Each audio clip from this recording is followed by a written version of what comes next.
हमने सुना है गुरुजी आप एक बहुत अच्छे शेफ भी हैं, तो हम जानना चाहते हैं, हमारी ऑडियंस भी जानना चाहती है कि आपने कौन सी अच्छी डिशेस आपको बनानी आती है और कौन सी सबसे खराब डिशेस आपने बनाई है। आपने कभी पूजा जी चूल्हा की रोटी खाई है? जी। जो चूल्हे पे ऐसे लकड़ी में सीधे उल्टे तवे में बनती है और वो रोटी ऐसे नहीं बनती है, वो पानी लगा के बनती है और पानी के साथ उसमें पैथर नहीं लगाया जाता है, उसमें पानी के साथ लगाते हैं और उस रोटी को तवे में उल्टे में रख देते हैं और थोड़ा सा ऐसी अधपकी हो जाती है तो उसको निकालते हैं और चिमटे से लेके आग के बीच में उसको ऐसे सेकते हैं और धीरे धीरे फूल जाती है। उसमें पानी की मात्रा होती है और हाथ की स्पर्श होता है और फिर उस पर लोनी कहते हैं, जिसको कहते हैं मक्खन, जो ताजा निकलता है। जी। उस मक्खन को उस पर लगा देते हैं और उसी आग में बैगन भून लिया जाता है, टमाटर भून लिया जाता है, मिर्चा भून लिया जाता है, अदरक भून लिया, उसको चोखा बोलते हैं। इस चोखे को बनाते हैं सरसों का तेल मिला के, हरी मिर्ची मिला के जब उसको बनाते हैं, अब उस गरम रोटी को लोनी के साथ मिला के पूजा जी और चोखे को जब उस पर करते हैं और आप उसमें से 5-7 रोटी खा लेते हैं, उसके ऊपर से मट्ठे को छौंक दिया जाता है जीरा से और उस मट्ठे को जब पी लेते हैं तो आप एक बात बता दें, आपको एक गुड़ हाथ में हो, ऐसी रोटियां हाथ में हो, आप खा के देखिएगा पूजा जी, आपको नींद बुलाने की जरूरत महाराज जी, आप जिस तरह से बता रहे हैं ना, मेरे भी मुंह में पानी आ। हाँ, क्योंकि ये क्या है, कुछ ऐसा ही हमारा देसी भोजन होता है। विदेशी भोजन, पास्ता, पिज्जा, ये सब तो हम बना ही लेते हैं, लेकिन दुनिया में सबसे अगर अच्छा कोई भोजन आपको खाने को मिलेगा मेरे हाथ से तो ये मिलेगा। दूसरा, सबसे बुरा कुछ बनता है तो अगर मुझसे कोई पूछे तो दुनिया में सबसे बुरा अगर मैंने जिंदगी में कुछ बनाया है तो मुझे लगता है दुनिया में सबसे बुरा कोई काम किया है तो पहली बार मैंने रोटी बुरा बनाया, क्योंकि जब रोटी को मैंने बेला तो हिंदुस्तान का नक्शा बना था, वो वर्ल्ड नक्शा नहीं बन पाया था। तो मुझे जब सेका तो वो मुझे जल के ऐसे मिल गया जैसे कि मैं आपको बताऊं कि एक बार मुझसे किसी ने पूछा कि महाराज जी आप दुनिया में हर जगह कथा करते हैं तो आपको सबसे अच्छे लोग कहाँ के लगते हैं? तो मैंने उनसे एक ही बात बोला कि भगवान ने ढांचा तो एक ही बनाया, लेकिन जब पकाने रखा तो पहले जब पकाने रखा तो जल्दी निकाल लिया। तो अमेरिका, इंग्लैंड, अधकच्चे लोग देखिए, कॉपी पेस्ट कॉपी पीले पीले होते हैं, अधकच्चे कच्चे दिखते हैं। फिर दोबारा पकाने रखा तो सोचा ज्यादा जल गए थे तो थोड़ा ज्यादा जल्दी निकाल लिया था, कच्चे हैं तो थोड़ी देर छोड़ दिया तो पूरे जल गए। तो नाइजीरिया, श्रीलंका देखिए एकदम काले भोजन। और जब किसी को अच्छे से पकाया और ध्यान से पकाया तो भारतवासी देखिए, जहाँ गोरा होना चाहिए वहाँ गोरा, तो भारतीय लोग ज्यादा पसंद है। इसलिए प्रयास रहता है कि भारत की डिश में सबसे अच्छा बना पाता हूँ और भारत का भोजन सबसे अच्छा पसंद करता हूँ और भारतीयता को ही अच्छा पसंद करता हूँ और सनातन में रहता हूँ और सनातन के आनंद में झूमता हूँ। यही मेरे जीवन का उद्देश्य। बिल्कुल। गुरुजी, जब आप स्कूल में पढ़ते थे तो स्कूल की लाइफ के बारे में थोड़ा सा हमें बताइए। कभी कुछ ऐसा वाकया आपकी जिंदगी में आया हो जिसमें आपने कोई ऐसी शरारत या कोई ऐसी गलती करी जिसमें टीचर ने आपको जमकर पिटा हो? पूजा जी, सबसे बड़ी बात यह है कि स्कूल होती ही शरारत की जगह। बिल्कुल। जिस बच्चे ने स्कूल में शरारत नहीं की वो स्कूल ही नहीं गया। लेकिन हाँ, वो अलग बात है कि हमसे ज्यादा शरारती कोई नहीं था, क्योंकि मैं अपने घर में बहुत शरारती था। मुझे तो आज तक याद है कि मेरे गांव में एक बहुत अच्छे टीचर रहते थे, द्विवेदी जी नाम, लेकिन वो जहाँ भी मिलते थे वो एक ही बात कहते थे कि मैं इस बच्चे को मार दूंगा। मेरे पिताजी पूछते थे क्या कह दिया, ऐसा क्या बुरा कह दिया? तो बस उनसे मैं इतना ही कहता, जहाँ मिलते थे मैं उनसे कहता था राम नाम सत्य है, राम नाम सत्य है, और उसी में गुस्सा हो जाता था। मेरा आपसे इतना ही कहना है कि मुझे ये बताइए कहाँ लिखा है कि राम नाम सत्य सिर्फ मरने में बोलना है? लेकिन आपका समाज ऐसा ही है। बिल्कुल। वो एक लकीर का फकीर। तो मैं ये जानता हूं कि आपके समाज को लकीर के फकीर से हटाने के लिए बहुत जरूरी है कि सही मार्गदर्शन। बिल्कुल। तो एक बार ऐसे ही हमारे टीचर थे, तो बचपन में क्या होता है, हर बच्चे को एक थोड़ी सी मौज में चलने की, दाढ़ी बाल बढ़ जाए, थोड़ा स्टाइल में रहने की आदत होती है, तो मेरा भी था।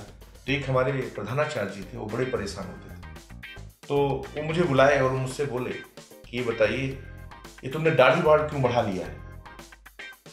तो मैंने कहा आज एक बात की डिबेट हमारी आपकी, मैं ये कह रहा हूं कि दाढ़ी बाल मैंने बढ़ाए नहीं, दाढ़ी बाल बढ़ गए मेरे। बढ़ाता कोई नहीं, कटा सकता हूं, लेकिन बढ़ गए हैं ये बात तो सही है, बढ़ा लिया ये बात गलत है और आप इसको प्रमाण करें, नहीं तो अगली बात आपको मेरी माननी पड़ेगी। तो प्रधानाचार्य जी बहुत परेशान हुए और इतना परेशान हुए कि सुबह सुबह उनके घर पे पहुंच जाता था और उसका उत्तर नहीं दे पाए। उन्होंने बाद में बहुत कुटाई मेरी की कि बोले तुम बदतमीज हो, और मुझे स्कूल से निकालने तक का प्रयास किया। लेकिन बाद में प्रमाण यही हुआ कि दाढ़ी बाल बढ़ते हैं, हम बढ़ाते नहीं, हम कटा सकते हैं।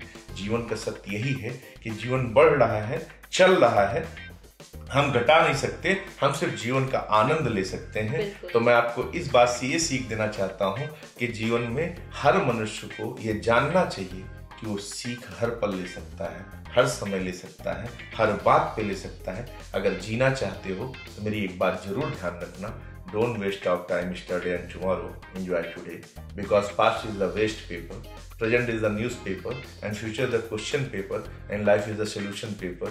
Read properly and enjoy it. तो मैं आपसे यही कहूँगा कि लाइफ हर मोमेंट में जीने का नाम है, चाहे वो टीचर मारे, चाहे वो गुरु कुछ कहे, मगर उसमें भी आपको कुछ सीखने को मिलेगा, आनंद मिलेगा। मैंने बहुत कुछ सीखा है टीचर से। ये तो बहुत छोटी घटना है, कभी लंबा समय मिलेगा तो बहुत सारी घटनाएं हैं मेरे जीवन में, जरूर बताऊंगा और जरूर समझाऊंगा। अपितु एक बात आपके हंसने को बता देता हूँ। एक हमारे हिंदी के टीचर थे, वो आते ही टीचर स्कूल में एक ही बात कहते थे, देखो दो बहाना नहीं चलेगा, एक सर दर्द एक पेट दर्द, और यही दो सबसे इजी होता था सब व्यक्तियों सारे बच्चों के लिए। मैंने कहा तो बड़ा मुश्किल होगी। मैं सुबह 4 बजे वो टहलने जाते थे, मैं पेड़ पे ऊपर बैठ गया और टीचर जब नीचे से गुजरे तो मैंने एक पत्थर लिया था उनके सर पे छोड़ दिया। वो एकदम ठंडी का मौसम भनभना गए, क्या बदतमीजी है। तो मैंने उनसे एक ही बात बोला कि आप बताओ सर दर्द हो रहा है कि नहीं। अरे कहा फटादार है। तो मैंने कहा मेरा भी होता है। और अभी आपको एक बात बता देता हूं, मैंने आपके बावर्ची को 10 रुपए खर्च करके जुलाब की गोली दे आया हूं।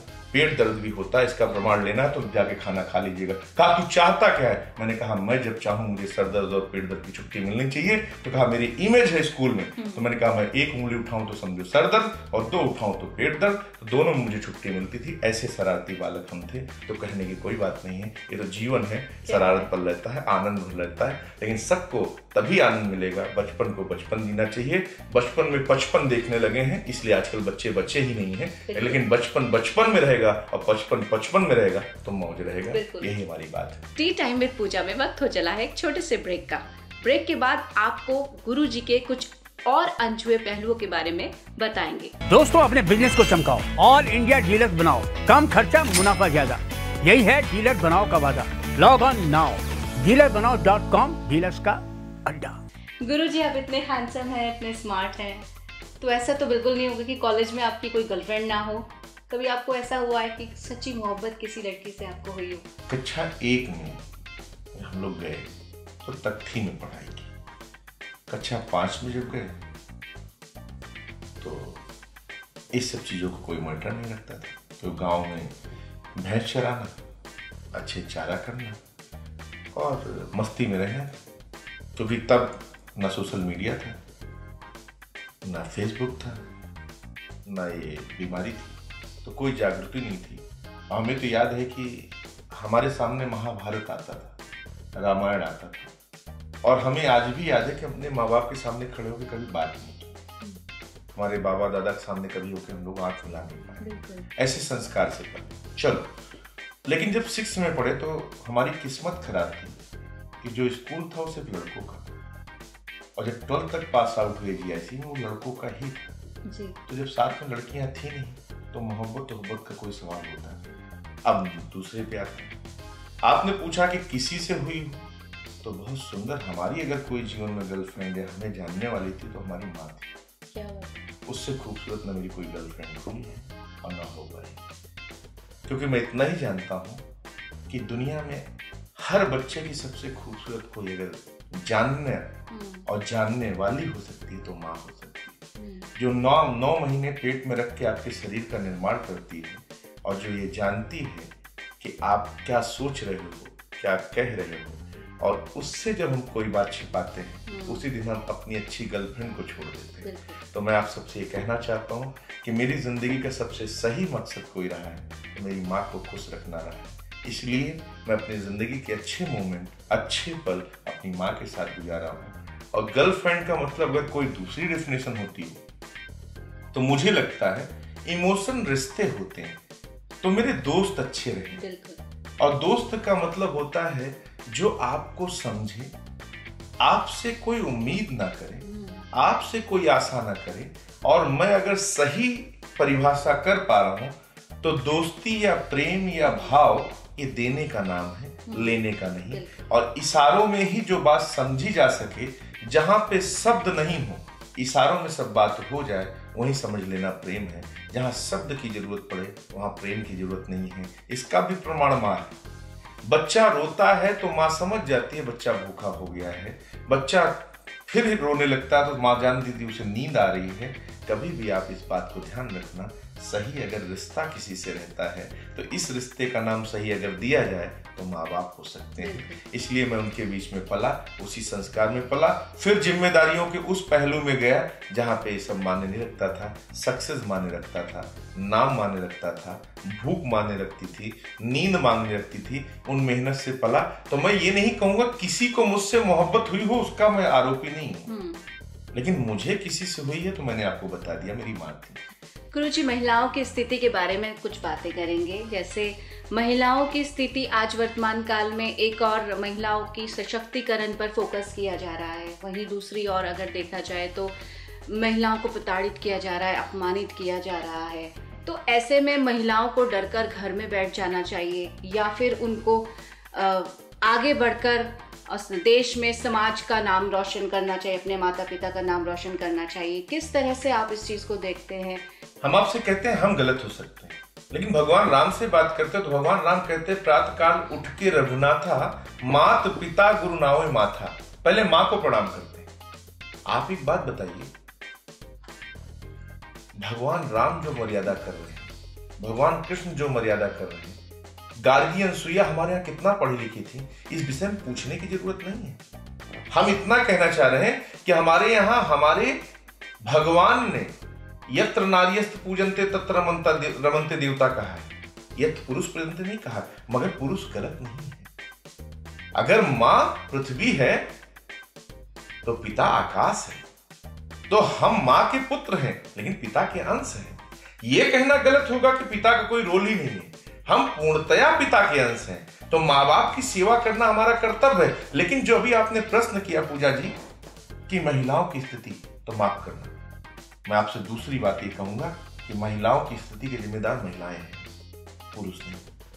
आज आप बैठी है ना हमारे साथ, हमें याद है कि 15 साल पहले आकर एक इंटरव्यू आपने मेरा लिया था, वो भी कोई आध्यात्म के चैनल के अंदर जी। उस समय से लेके आज की यात्रा ये है कि आपके 10 मिलियन फॉलोअर हैं, आपकी अपनी खुद की कंपनी है, आप वो आइडियाज लेके रन कर रहे हैं मार्केट में कि आपको कोई हाथ लगा के दिखाए ना जी, क्योंकि आप सशक्त हैं। और यहां तक कि अभी आपने जो आयोग बनाया है, जिस आयोग में आप काम कर रही हैं महिलाओं के लिए, आपकी महिलाओं के प्रति जो सराहना है बहुत बड़ी बात है। लेकिन एक बात ध्यान रखिएगा, महिलाओं को सशक्त बनाइए, उनको संकीर्ण मत बनाइए, उनको चीजें देके कमजोर मत करिए, उनको काम सिखाइए, उनको हुनर सिखाइए, उनको टैलेंट सिखाइए, उनको प्लेन सिखाइए, उनको ट्रक सिखाइए, उनको बस सिखाइए। मैं कहीं नहीं मानता हूं झांसी की रानी इसी भारत की थी। अहिल्याबाई होलकर को दुनिया भूल नहीं सकती है। मैं आपको एक ही बात बोलूंगा, अहिल्याबाई होलकर को बात तो छोड़िए, शिवाजी महाराज की माता को कौन भूल सकता है। आदिल शाही को खत्म करने में एक तरफ पिता ने एक पुत्र को पाला, एक तरफ मां ने एक पुत्र को पाला। शिवाजी को जिस मां ने पाला, वो शिवाजी महाराज ने पूरे देश में क्या किया पता है दुनिया को। तो मैं आपको यही समझाना चाहता हूं कि अगर माताएं नहीं होती तो भारत नहीं पैदा होते, भारत नहीं बनता। तो माताएं हुई हैं, इसलिए हमारा संस्कार है। तो हमें एक बात सिखाना चाहिए कि माताओं को सशक्त बनाना चाहिए, संकीर्ण नहीं। तो ये जो संकीर्ण बनाने का काम करते हैं ये गलत है। हम इतना ही कहेंगे, सब कुछ होता है, गलत हो या सही, हमें साथ देना है और समझबूझ से हमें अपने कार्य को करना है। आज आपको क्या लगता है, ये जो लव जिहाद चल रहा है, जो बेटियों को बहलाया जा रहा है, तो ये बेटियां क्या दूध पीती बच्ची हैं? बिल्कुल। क्या उनकी आंखें अंधी हैं? बिल्कुल सही। फिर हमारे पास आके क्यों रो रही हैं? जब उस समय निर्णय लेती हैं, जब उस समय प्रेम मोहब्बत में आके, हमने कितने वीडियोस देखे फेसबुक में, हमने कितनी सारी चीजें देखता हूं, उसमें गलत है। मेरा कहना यह है कि बेटियों को संस्कार होना चाहिए, संस्कार में जिए, सनातन में जिए। उनको ये पता होना चाहिए कि मेरे बाप बाप जिन्होंने पैदा किया, कभी सोचे अगर 9 महीने वो नहीं रखती। आपको पूजा जी एक बात पूछता हूं, भगवान को इंग्लिश में क्या कहते हैं? स्पेलिंग क्या है पूजा जी? GOD। जी से जनरेटर, जनरेट मां करती है। ओ से ऑपरेटर, ऑपरेट पिता करता है, डी से डिस्ट्रॉय, दोनों मिलकर डिस्ट्रॉय कर देते तो कौन बेटी कौन बेटा? कभी सोच के देखिए। हमारे भगवान तो माँ बाप हैं, हमारा संस्कार तो तुम्हें माता च पिता तुम्हें सिखाता है, लेकिन भूल गए सब। कौन जपता है मंत्र? तो हमारे माँ बाप जो हैं वही सर्वस्व हैं। इसलिए अपने माँ बाप के किए हुए रिश्ते को हम लोग जो मानते थे, करते थे, हमें पता है हम लोग आज भी सफल थे। हम भी अपनी माँ बाप, अपनी बेटी बहनियों को देखें, सबको देखें, तो आज इतना मॉडर्न क्या हो गया? आज क्या फ्रीडम की बातें करते हैं? तो मेरा आपसे कहना है, क्या एक वही मुद्दा फ्रीडम का है? पैसा कमाइए, बिजनेस करिए, गाड़ियां खरीदिए, माँ बाप को पालिए, घर बनाइए, होटल बनाइए, उनको सक्रिय बनाइए, फिर आप फ्रीडम लीजिए। एक मुद्दे पे फ्रीडम चाहिए, वो कौन सा मुद्दा? कहा अपने मन से ब्याह करें अपने, तो वो छोड़ के बाकी कौन से फ्रीडम की बात कर रही हैं? तो माफ करिए, मैं कोई ज्ञान नहीं दे रहा हूं। मेरी बहन होगी तो मैं उसको भी रोकूंगा, मेरी भांजी होगी तो उसे रोकूंगा। मैं आपको कोई रोकने की बात नहीं कर रहा हूं, मैं सिर्फ ये कह रहा हूं कि जब कष्ट आता है तो फिर आप हमारे पास क्यों आते हैं? अगर कष्ट से पहले ही आप समझ जाएं तो आपका जीवन धन्य हो जाएगा। मैं ये नहीं कह रहा हूं कि आप उस लड़के को ना जाने, आप जानिए, पहचानिए, बैठिए, लेकिन साथ निभाइए, अच्छे से चलिए, माँ बाप का साथ दीजिए, सक्षम बनिए और सशक्त बनिए। और हम ये जानते हैं कि आप पे पूर्ण भरोसा है। पूजा जी, मैंने तो 15 साल में आपको देखा है कि आप इतनी सशक्त हुई हैं, तो आपके संयोजन में, आपके सहयोग में जो आयोग चलेगा वो निश्चित सफल होगा। उसमें मैं आपके साथ हूँ, ये मेरा पूर्ण भरोसा है। जी, बहुत शुक्रिया।